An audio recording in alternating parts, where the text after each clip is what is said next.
Hey, Hawkeye fans. Chad Leistikow of the Des Moines Register with a light just right over my head. It looks kind of crazy here. I'm going to try to move around, maybe get a little better lighting. Tyler Tachman of the Des Moines Register back in Iowa. Um, Iowa wins 38-28 over Rutgers. Tyler, it stunk not being next to you in the press box. We couldn't like talk about the game while it was going on, so I have no idea what your thoughts were. But I did see a few. I mean, basically, this game was drunk for a while. This game was the craziest game. All the scoring, and then yet nobody could make a field goal. It was just so bizarre. And Iowa couldn't play defense. Iowa's offense was like carrying everything. Like, what on earth happened tonight? There's like so much to unpack. Like, where do we start? Because there was like 10 like crucial plays basically, and seriously, like, and then in the first play of the game, Caden Weegan just like goes past everyone, and after a week where he returned a 95-yard punt for a touchdown. So that was quite the fireworks to start the game. And then, what was Iowa's defense doing in the first half? That was just abysmal. And credit to Ethan Kaliak-Manis and that passing game. Like, they were making some good throws and catches, but like Iowa's defense was just getting completely diced. And then credit to them for – it was much better in the second half, but the first half was like, it felt like it was like it's weird because the game was on Friday. It felt like some like Freaky Friday thing where the Iowa's offense and defense kind of like swap production almost, It was like, what the heck is going on here? I know. So, yeah. Yeah, I know you're probably, I don't know, you would have been born, but this happened in the 2003 Orange Bowl, Tyler. You're going Kirk Ferentz mode here. I know, I did. And he even brought up the Orange Bowl, actually, but not for the kick return reason. But Iowa opened that game. C.J. Jones, everybody remembers this, opened the game with a 100-yard kickoff return for a touchdown. I was like, oh, my God, this is going to be a great night. And then USC and Carson Palmer and Reggie Bush, they just, like, started tearing the Hawkeyes up. And it looked like that with Ethan Kaliak-Manis and his fleet of receivers. Yet, unlike that game back in 2003, 22 plus years ago, the offense kept up.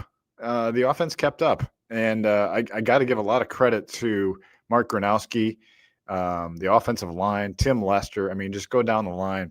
There were guys that just made play after play after play when they needed it. To fight back into this game. I mean, I can't wait to watch this on DVR Monday because there were so many just like little crucial plays, Tyler. Like, I mean, I don't even remember which drive it was, but there was like a third down play, and Gronowski found Weechin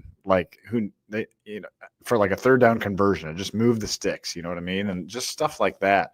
How about the defensive holding on Dayton Howard? Monster play. Iowa down 24-21 at that, or no, I'm sorry, 28-24 at that point. Third down and long. He wasn't even throwing to Howard, but Howard does draw the flag. I asked him about it after the game. There's a video up at Hawk Central now. And then a couple plays later, Howard with the big catch, the biggest pass play of the season. Clutch throw by Gronowski. Been waiting all year for the receiver to actually make a 50-50 play like Rutgers guys were doing all night, and Dayton Howard did it. And Ethan Herkett with the field goal block, like that was another really key play to keep Rutgers off, from adding to their total. And this is what I feel like the differences between Iowa's offense this season and the past couple of seasons, and especially last season. The game at Michigan State and the game at UCLA last year, this felt similar to that, where the defense looked uncharacteristically bad, but the offense just didn't have enough firepower to make up for it. And this was different because the offense was good enough. And credit to Kamari Moulton making his return. I thought he looked really good. He looked close on several occasions to breaking a long run that didn't happen.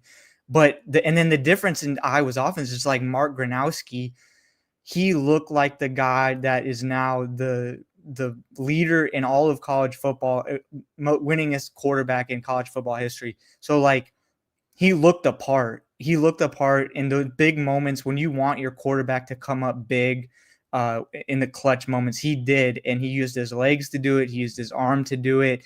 And so like, this team probably, if they were in this situation last season against UCLA and Michigan State, they lose the game. the offense is more equipped to handle it this season, and they come out with a 10-point lead or 10-point win. So that was, I mean, credit to the offense and defense for figuring it out.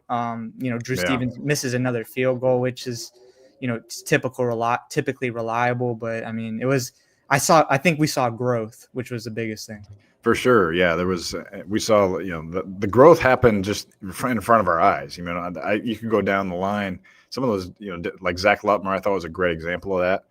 Got burned for a 40-yard pass on the first drive of the game, and he was coming up clutch late with some big breakups, helped Iowa get off the field.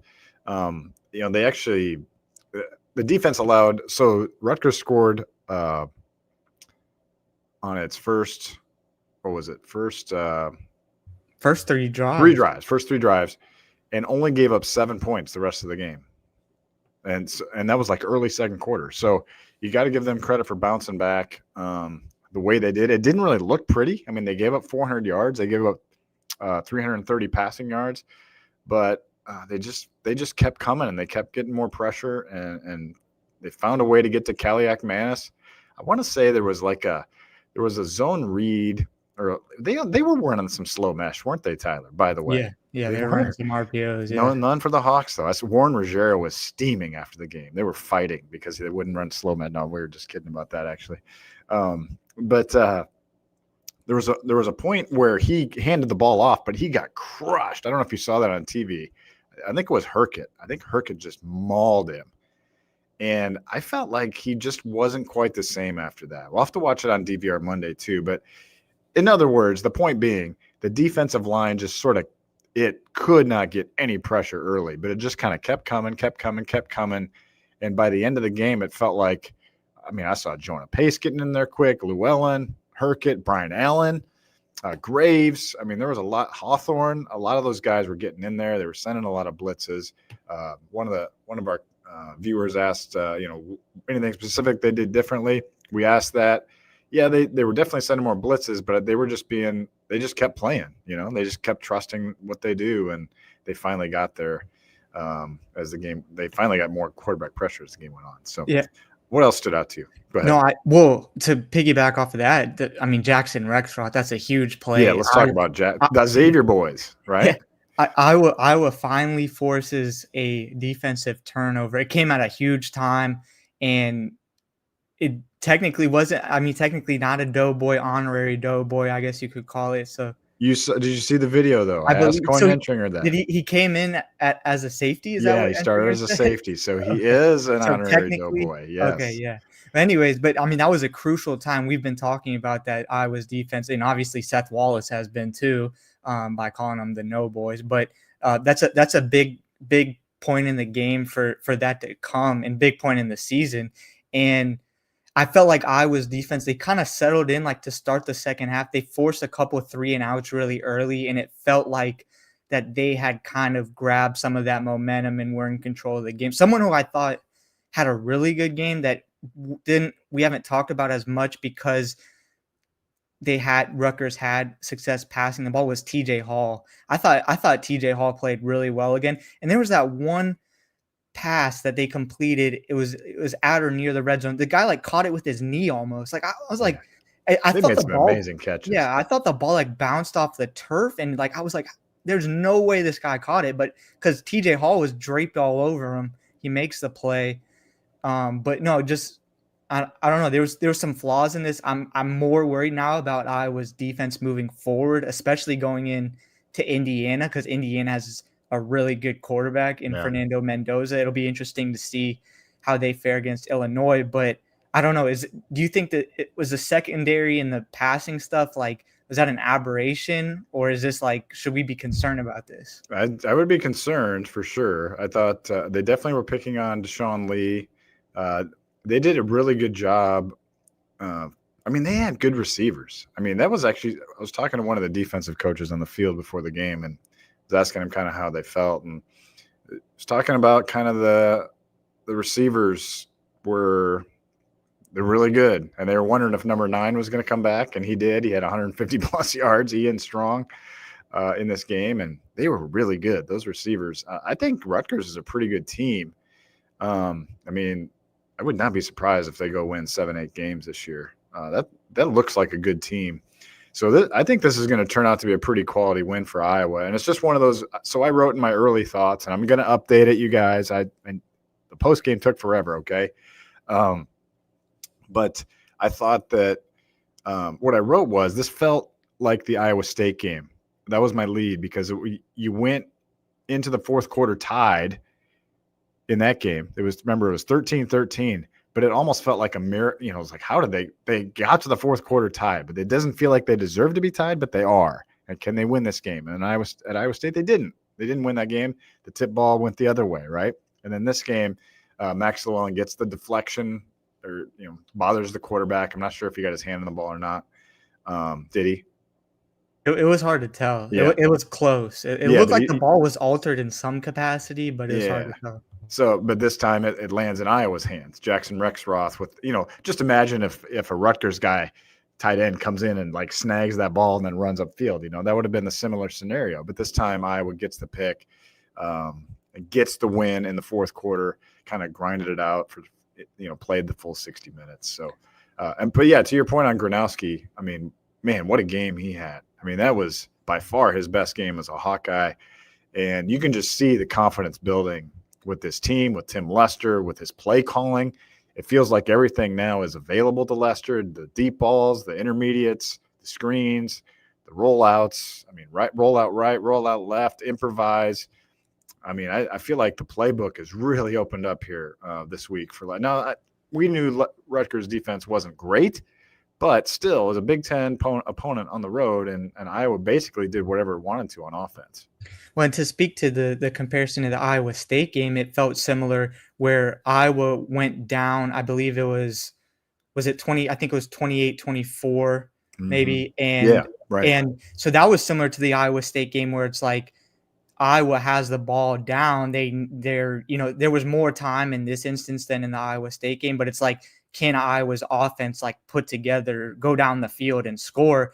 That's the drive where Mark Gronowski hits Dayton Howard. But that to me felt like a moment of growth because you're putting the ball in the offense's hands, in Mark Gronowski's hands, needing a touch, needing those points. And against Iowa State, I mean, there was just very little signs of life at all. In this drive, I think you just felt more confident with what Iowa could do. And sprinkling in some of those deeper balls, like, hitting Sam Phillips, Caden Weegan got involved. There was even on that very first drive, Mark Gronowski had a gorgeous ball to Sam Phillips that he wasn't able to bring in. And then you even think about like when Drew Stevens hit the field goal to put Iowa up by 3 at the time. Mark Gronowski missed Zach Ortworth. That would have been, he was wide open. That was a low throw. Should it have been caught? It hit him in the hands, probably. I mean, it was, I think, fault on both ends. But I think that also just speaks to the fact that Iowa's offense can keep getting better. Like there's still some obvious flaws that can be cleaned up. But another play was that Terrell Washington kind of, I don't know if you want to call it jet motion or whatever, but Mark Gronowski tossed it forward when Terrell Washington was coming across in motion early in the game, and that got a good gain. So there's a lot of different things kind of, it feels like there's some more dimensions opening up in Iowa's offense. It's not just hand the ball and hope for the best. There's some more stuff kind of cooking in Iowa's favor. Cooking. I got a lot of comments now flowing in. I think people are starting to join in. John and Bryce are kind of questioning the defense a little bit, linebacker play, if the defense isn't elite anymore. Hey, they didn't play good, but emblematic of this game tonight, I think we need to give a little bit of leeway for Iowa to improve because we've seen improvements in various phases of this team in this season. And Kirk Ferentz had it wasn't one of the last questions I asked him today in the press conference. And he just kind of talked about how he had a good feeling about this team. He didn't know how good they're going to be. He still doesn't know how good they're going to be, but he's seeing the growth that you want to see. They are growing, especially on offense right now. Now defense, yeah, there's some concerns, but you always, even in this game, don't you feel like a little bit comforted to know, like, well, the defense usually figures it out at some point. I agree. The corner play is not awesome right now. TJ Hall is great. Now, we did see Jalen Watson. I don't know if you noticed this on TV, but Jalen Watson replaced Deshaun Lee on the last when it was 31-28. Watson came in. So I think they were trying to – it didn't look like Lee was hurt to me, and parents didn't say anything about an injury there. So it looked like Watson had jumped into the game there in a really crucial time, and I don't think he got involved with anything, but he was out there. So Iowa did make a change there. So they're definitely tinkering for sure. Phil Parker's not going to just leave a guy out there. We saw that last year. So that answers the questions about the defense. Anything else on your mind? No, I mean, I feel like with the defense in the first half, you could almost sense like we had been wondering entering the season, you have all these guys who are either taking on bigger roles or that haven't just played a lot of game action. And it felt like that's really what came to light in that first half, where it's just a group of guys who were still trying to get their feet under them in big situations. And then, on top of that, you miss a guy like Jay Higgins, you miss Nick Jackson and Sebastian Cashel. It felt like all of that was kind of coming together in a really bad way for Iowa in the first half. And then they're able to kind of settle the ship a little bit. The other thing I think, just wanted to point out, Nathan McNeil, we wanted to see if Iowa was going to have the trust in him in a bigger situation, and they do get him the ball. I think it was just once basically in a bigger situation, but to see them give some trust to him, and he made a impact when he had the ball in his hands. Some of that too probably came because of the fact that Jazz Patterson got dinged up, and that the running back room just continues to be riddled with injuries. But prisoner exchange. Yeah, I mean, it's. Yeah, but anyway, so Patterson's an ankle. Anderson's an ankle. He wasn't sure. He didn't think they were too bad, but I would think next week you're looking at Moulton and maybe McNeil and of course Washington. But Washington, just doesn't do much running the ball. So I'm going to say Moulton, McNeil next week. Don't you think? Yeah, almost has to be. I mean, I'm not. I would. Which is fine. Those might be the two best backs. Yeah, I would be in favor of getting Nathan McNeil the ball as much as possible. And I think Kamari Moulton, I thought he played really well for a guy that basically he missed time leading up to the season with another injury. Then he gets hurt really early in against Albany, sits out. I thought he looked really good and was close to breaking some. And it felt like Iowa was running it for a majority of the time, like at will, like they were picking up pretty good chunks of like 4 through 6 yards. So credit to him and Iowa's offensive line. Yeah, so 2 kneel downs for -6. I always hate when they kneel down and like lose a bunch of yards, like that kind of ruins your rushing stats. But Iowa ends up with 38 carries for 160 yards. Gronowski 12 of 18, 186 yards. No touchdowns throwing, but 3 rushing. He had 55 on the ground. Moulton 14 for 68. Gronowski 13 for 55. Patterson 6 for 37. McNeil 1 for 10. So yeah, those are some good numbers. And all told, Rutgers rushed only 30 times for 70 yards. So Iowa did limit them on the ground quite a bit. Let's do some 3-word headlines before we get out of here. Tons of them tonight. Tyler, Gabe Johnson makes his return. Good night spoiled with the K spelling, and Piscataway we go. I like a couple. He had a bunch more too. Hawkerella says playbook's wide open. I agree. I mean, I thought Tim Lester called a phenomenal game tonight. They could have scored 52 if they didn't have a couple little, maybe 45 or whatever, Yeah. 44. Yeah. 48. I don't know. Somewhere in there, Yeah, no, and this is Mark Gronowski continues. We've seen the ascension week by week. It started out really badly where he was basically wrecked by nerves against Albany. And then since then, you've just seen the steady climb. And now you're wondering, okay, against a higher level opponent on the road, how is he going to fare? And again, he seemed to get better. So you hope that he can just continue that trajectory. All right, let's get some more 3-word headlines. Hawkeye Images, you couldn't make the trip, says 207. So, yeah, Kirk Ferentz's 207th win will not get quite as many quite as much attention, but a big win for Kirk Ferentz on the West. In fact, he actually said, like, I prefer this much better. He didn't really like all the attention last week. So there's Kevin Heck says Iowa has quarterback ? Yeah. Isn't that crazy how bad he looked against Albany to now how good he looked today? It's night and day. It's night and day. It is. But it just gives you more encouragement that I mean, heck, it just gives you encouragement Iowa can kind of keep up in a shootout, you know? Yeah. Like, yeah. Well, you hope they don't. I mean, I don't know. It was weird to cover. Honestly, yeah, I'm not used to this. No, I know. I don't. But the thing is, I don't think Iowa should make this a habit. Like, I mean, I just. Right. I mean, next week could be though. Next week could be. It might be good practice for next week. You know. Yeah. Well, and this is the other thing is I think this surprised me was how Rutgers' kicking game hurt them. Like, because their kicker missing there was a false start and then moved it back 5 yards and it goes off one of the goalposts, and then Ethan Hurkett coming through with that big play. I think Iowa was not perfect in the margins with Drew Stevens missing a field goal, but they were better. They made enough of those key swing plays, like on special teams when you have Caden Weegan returning it for a touchdown and you have a blocked field goal, and they made enough of those kind of swing plays in special teams and such that to kind of make up for maybe the way the defense played in the first half. Yeah. Jade Rogers says no boys no longer. Seth Wallace tweeted something about no boys. And Tringer said they still got to get a real defensive back, needs to get a pick. So, but they did break the streak.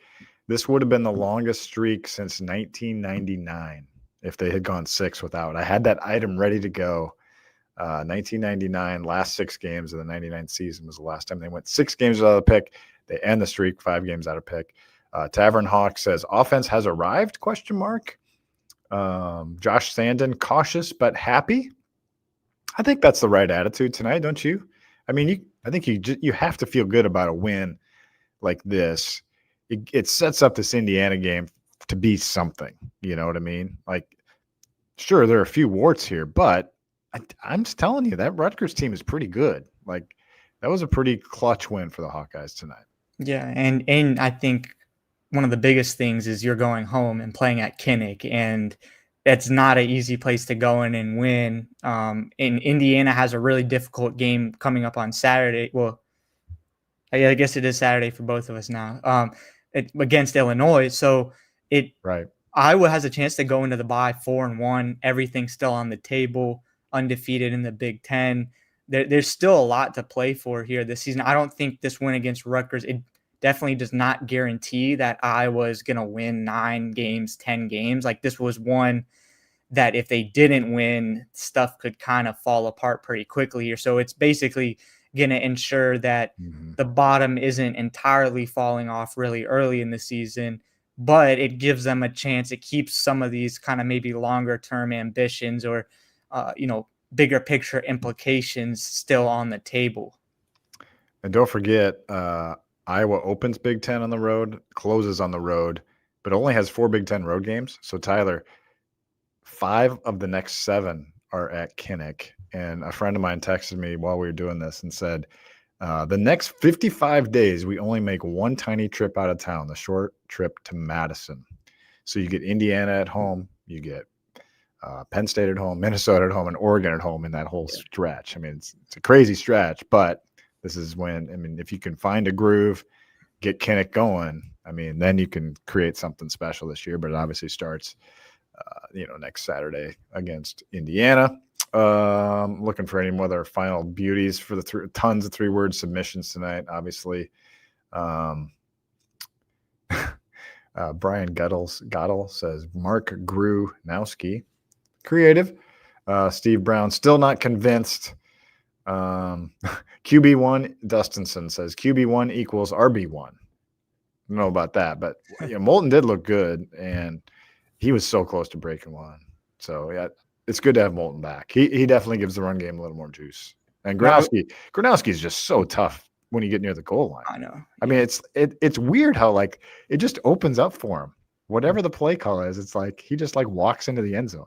Yeah. Well, It's pretty funny. that's a credit to the O-line too. Yeah, right. And I mean, he's not the fastest guy. He's not slow. He's not the fastest guy, but just the physicality he brings of like he is it's difficult to hit him with one guy and have him not like fall forward. Like he just brings that physicality. And I also think I thought Jazz Patterson looked good when he was in the game before he got injured. I thought for the time that he was out there, I thought he looked good.